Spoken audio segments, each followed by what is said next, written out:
दोस्तों, आज के वीडियो में हम बात करने वाले हैं कि कैसे आप अपने स्लीप टाइम को रिड्यूस कर सकते हैं और अपनी स्लीप क्वालिटी को इम्प्रूव कर सकते हैं।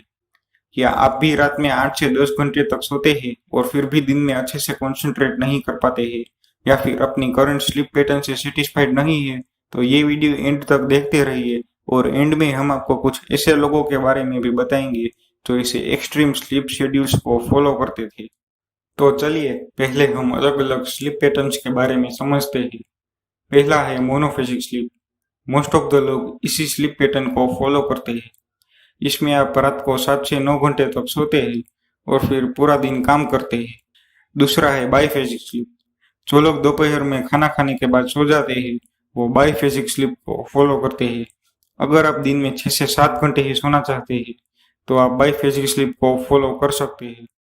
और अगर हम बाईफेजिक स्लीप में अलग अलग स्लीप शेड्यूल्स की बात करें तो आप रात को 6 घंटे की कोर स्लीप लेके दिन में 20 मिनट का नैप ले सकते हैं।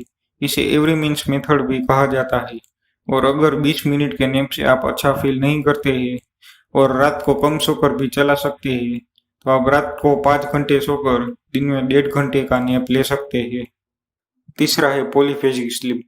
इसमें आप दिन या उससे ज्यादा बार सोते हैं और ये सबसे ज्यादा फायदेमंद है अगर आप पूरे दिन में 4 से 5 घंटे ही सोना चाहते हैं। इसमें डिफरेंट शेड्यूल्स होते हैं जैसे कि ओवरमैन शेड्यूल, डाइमेक्शन शेड्यूल और एवरीमैन शेड्यूल। एवरीमैन शेड्यूल में अगर आप 5 घंटे सोना चाहते हैं तो एक 4 से 4.5 घंटे की कोर स्लीप लेके 2 या 3 20 मिनट के नैप ले सकते हैं। अगर आपका गोल 4 घंटे ही सोने का है तो रात को 3 घंटे की नींद लेके आप दिन में 3 बार 20 मिनट के नैप ले सकते हैं। उबरमैन शेड्यूल में आप पूरे दिन में 20 मिनट के 6 नैप ले सकते हैं, यानी कि हर 3 घंटे 40 मिनट के बाद सिर्फ 20 मिनट की ही नींद, यानी कि आप पूरे दिन में सिर्फ 2 घंटे ही सोएंगे। डाइमेक्शन मेथड में आप 4 बार 30 मिनट के नैप ले सकते हैं, यानी कि आपको हर 5 घंटे 30 मिनट के बाद 30 मिनट सोना पड़ेगा और आप पूरे दिन में सिर्फ 2 घंटे ही सोएंगे। उबरमैन और डाइमेक्शन साइकिल में REM स्लीप साइकिल के अलावा सबको एलिमिनेट किया जाता है, इसलिए ये बहुत हार्ड है और ज्यादा दिनों के लिए रिकमेंडेड नहीं है। पर आप एवरी मीन्स मेथड को ट्राई कर सकते हैं, तो सभी लोगों के लिए है, इसीलिए ही तो इसे एवरी मीन्स नाम दिया गया है। और आपकी डाइट का भी आपकी स्लीप पैटर्न्स पे काफी इफेक्ट पड़ता है। जैसे कि अगर आप हेवी फूड खाएंगे और पेट भर कर खाएंगे तो आप ज्यादा स्लीपी फील करेंगे, और अगर आप ज्यादा फूड नहीं खाएंगे और हल्का खाएंगे तो आप कम स्लीपी फील करेंगे। इतिहास में कुछ ऐसे महान इंसानों के बारे में भी कहा जाता है जो इस टाइप की स्लीप पैटर्न्स को फॉलो करते थे, और इसलिए ही उन्होंने उस समय के दौरान भी इतना कुछ हासिल कर लिया था जो आज भी इतने सारे रिसोर्सेज इजीली अवेलेबल होने के बाद भी हासिल करना बहुत मुश्किल है। लियोनार्डो दा विंसी जो हिस्ट्री के सबसे महान इंसानों में से एक थे, और उनके बारे में कहा जाता है कि वो दोनों हाथों से एक साथ लिख सकते थे, और एक हाथ से लिखते थे और दूसरे हाथ से पेंटिंग बना सकते थे। उसके साथ वो मिरर राइटिंग भी कर सकते थे, और उन्होंने मोनालिसा जैसी फेमस पेंटिंग्स भी बनाई थी। वो बहुत ही extreme polyphasic sleep schedules follow करते थे जो है उबरमैन साइकिल।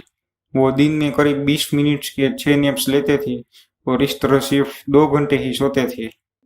निकोला टेस्ला जो हिस्ट्री के ग्रेटेस्ट साइंटिस्ट में से एक है, जिन्होंने एसी करंट और ऐसी कई सारी खोज की थी, उनके बारे में कहा जाता है कि वो अपने काम में इतने ज्यादा बिजी रहते थे कि 24 घंटे में से 2 घंटे से ज्यादा नहीं सोते थे और दिन में छोटे छोटे नैप्स लेते थे।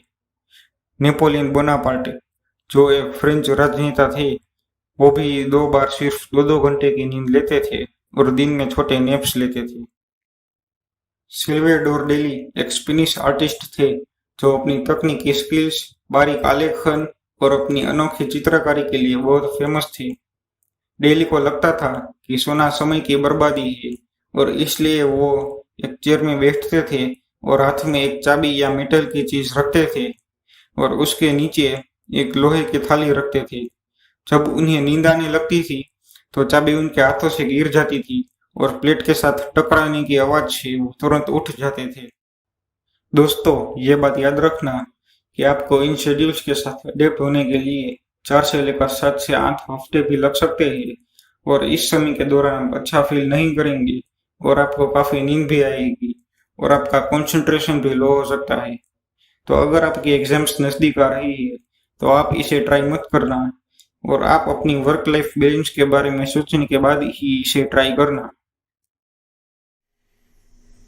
तो अगर आपको हमारा ये वीडियो अच्छा लगा तो आप हमारे चैनल को सब्सक्राइब कर सकते हैं और नोटिफिकेशन बेल को दबा दीजिए ताकि हमारे वीडियोस आप तक तुरंत पहुंच सके। धन्यवाद।